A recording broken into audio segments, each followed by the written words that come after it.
We choose the right format. We leak the information to the public. And we defend ourselves against inevitable legal and political attacks. Biggie Leaks. Leave me. This sort of like, you know, I had this ball of energy and they recognized it because that's what they had when, you know, they wanted to do shit. And so they let me live in the house. And that was kind of cool, but after a while I got really annoyed. So, because I'd just be really annoying all the time and say, come on, wake up, do this, do that. And so they just used to go, you know, basically I got access to a room which I shared with a cat. And they were just like, just go down there and do something. So that's kind of where I painted a lot of stuff. And it was just their way of keeping me occupied, so I didn't ignore them when they were enjoying the high. and I sort of started getting frustrated because, you know, I'd have a lot to say, but didn't have the, you know, platform. And so anyway, finally this thing happened where my art got embraced by London. It was in the newspapers. And, you know, I took the paper home and I was like, I'm an artist, you know, and everybody was like, yeah, cool, but we've decided to get off drugs, so we're all going to go to a deserted island. So that was like my worst nightmare that ever like happened. And so right when like this thing happened, where I'd embraced my future, they took me to a deserted island to look after them, and there was nothing there. There was no newspapers. There was just nothing. And I sort of cried all the time because I didn't read books, because that was the thing, you know, like refugees don't go to the beach and sunbathe and read books, you know, we have to survive. And my brother was still in jail, my dad is still in Sri Lanka, my mum was still in the council flat, you know, all this shit was still happening. And, you know, I had to sort of babysit my friends who were coming off heroin so they didn't do it again. So that's what I was doing.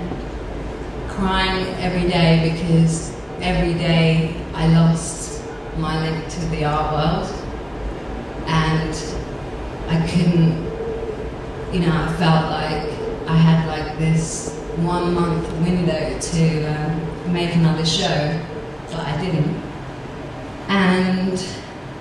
But when I was there, I got really bored, and that's kind of when music happened to me.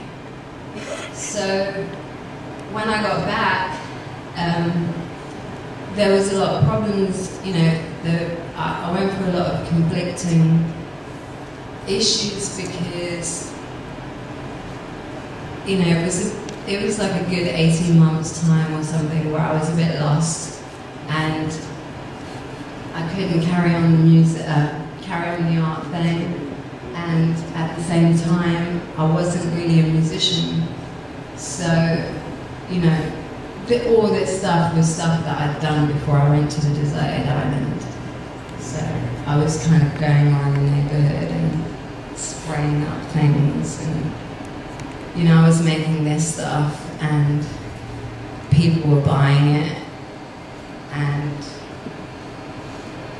I was sort of, you know, I was interacting with the world. And then,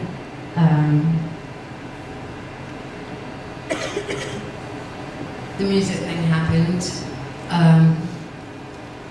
So that's kind of how Arula has the strongest, you know, in my mind, you know, Arula has the strongest presence of the art thing because I've done it all before, and all I had to do is just bring it into the music world.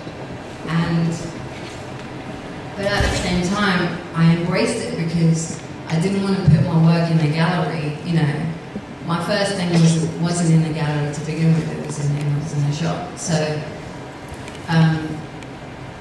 it made me realise, because music is the thing that I connect to people through, and it's what I was, you know, it's the language I knew, so I know how to talk to 14-year-olds from, you know, a hood in the Bronx or whatever, and a 15-year-old on a deserted island, you know, who that's how I eventually sort of got inspired by music, because I was listening to it every day, because I'd get so bored, I'd start hanging out with locals, and then I was just out dancing every night, and that's kind of how it happened. And so it was really interesting, because it opened up a whole new thing for me, because I was like, oh, I could get my artwork through the music to people without having to put it in the gallery, because how are you going to get the kids that you were hanging out with on the island to go to a gallery? It's just not possible. That concept didn't exist, you know.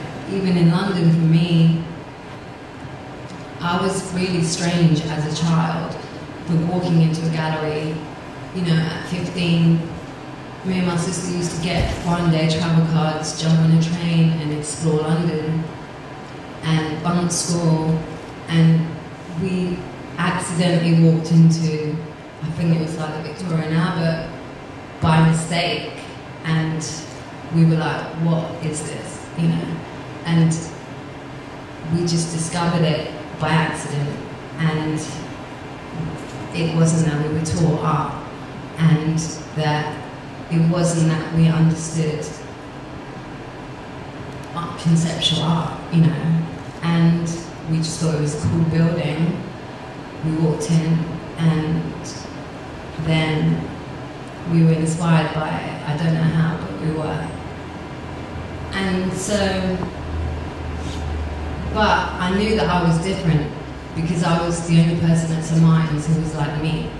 And so it was really interesting to take all the education I've got from that point, up to that point, from the art world, feed it through music, and bring it to kids in the hood through music, and make them look at it without knowing that they're looking at it, and take it seriously. Up to that point, in the early 2000s, I mean, the computers were just sort of coming into existence on a mainstream level, but it was still quite an elitist thing, like you had to be rich to have one. And I think stenciling was kind of like the poor man's Photoshop. You know, you cut and paste and repeat shit, and it was really, I think it's the poor man's Photoshop. So that's kind of how my aesthetic started. It was just repetition, and the repetition thing happened when I was doing videos and looping things, and it's just repeat, repeat, repeat. Keep telling a story and just repeat it all the time. And, you know, aesthetically, luckily, through this shop that I worked at, Euphoria, they believed in that aesthetic also, so we were able to make prints and, you know, images using repetitive printing. So we had clothes that looked like the paintings, and then, you know, the artwork that looked like this, and then that, so we were able to sort of connect the things together. But when I came to America and brought the stuff to America, because in England they sort of, you know, I was signed to an indie label, XL, they didn't really give a shit about what I was putting through as images. But when I came to America, the idea is if you make it, then you get slicker. So people were just like, yeah, whatever, we've got the art department guy that's just gonna clean it up for you. And that took a lot of energy. So in the beginning I was just in, you know, constant battle, saying, well, why would you cut up, you know, say for example, I was spraying ombre stencils on my floor in my apartment, like for example this thing, or the palm trees, you know, if you're spraying this sort of thing as it is what it is, like that is what it is, why would you cut that up and reassemble it differently to put it on in a magazine, or to put it on a poster, or to put it on a flyer? So if they're going to promote my live show, they will take this image, then they will cut it up, and then change the colours, and then they will add this different shit on it, and then put it back out. And I didn't understand why there was a middleman, you know, and so I'd spend all my time fighting over that. But the music industry never had a musician who did that before. So, and I didn't know, I mean, I didn't understand that, so it was just like this weird, fucked up situation. Because